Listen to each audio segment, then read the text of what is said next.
Bonjour à tous, dans cette vidéo nous allons voir comment déterminer le coefficient directeur d'une fonction linéaire. Dans l'exemple, dans la première question, on nous dit soit f la fonction linéaire telle que f de 3 est égal à 12 et on nous demande de déterminer le coefficient directeur de la fonction f. Alors pour faire cela, nous allons commencer par donner un rappel. Alors on dit qu'une fonction f est linéaire si elle est de la forme f de x est égal à a fois x, où a est un nombre donné qu'on appelle le coefficient directeur. Alors voyons comment utiliser ceci pour répondre à la première question. Donc on a une fonction f qui est linéaire dont on cherche à calculer le coefficient directeur. Donc tout d'abord, puisque f est linéaire, f va être de la forme f de x est égal à a fois x, où a est le coefficient directeur qu'on cherche à calculer. Et donc pour calculer ce coefficient directeur, nous allons exploiter l'information qui est ici, qui dit que l'image de 3 par la fonction f est égale à 12.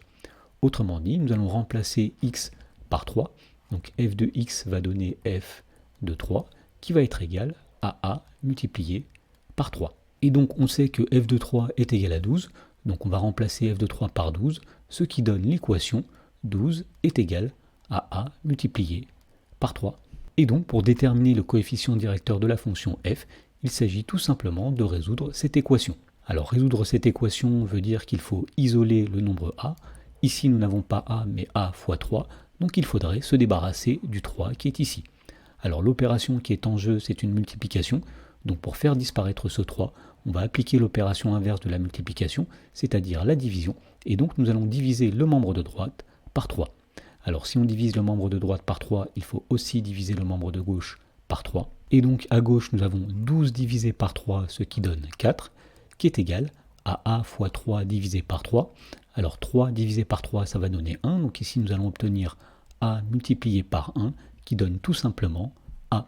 Et donc, nous avons trouvé que le nombre a est égal à 4. Et donc, on peut conclure en disant que le coefficient directeur de la fonction linéaire f est égal à 4. Et donc, en particulier, l'expression de la fonction f, c'est f de x est égal à 4x.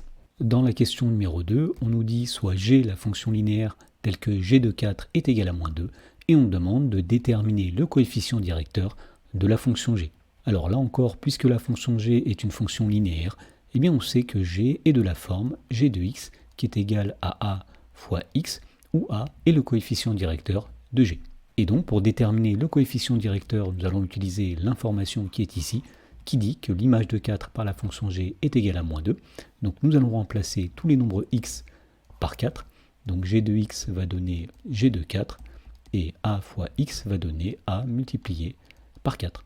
Alors on sait que g de 4 est égal à moins 2, donc on va remplacer g de 4 par moins 2 et on obtient l'équation moins 2 qui est égale à a multiplié par 4. Et donc pour résoudre cette équation, c'est-à-dire pour trouver la valeur de a, eh bien on va essayer de faire disparaître le 4 qui est ici. Alors devant le 4, il y a une multiplication, donc pour faire disparaître le 4, nous allons appliquer l'opération inverse de la multiplication, c'est-à-dire la division, et donc nous allons diviser le membre de droite par 4. Alors si on divise le membre de droite par 4, il faut aussi diviser le membre de gauche par 4 pour que l'égalité soit toujours vérifiée. Et donc dans le membre de gauche, on a moins 2 divisé par 4, c'est-à-dire moins 0,5. Et dans le membre de droite, on va avoir 4 divisé par 4, c'est-à-dire 1. Autrement dit, nous avons a multiplié par 1, ce qui donne tout simplement a. Et donc finalement, on a trouvé que a est égal à moins 0,5. Autrement dit, le coefficient directeur de la fonction linéaire g est moins 0,5. Et en particulier, cela veut dire que l'expression de la fonction g est donnée par g de x qui est égal à moins 0,5 x.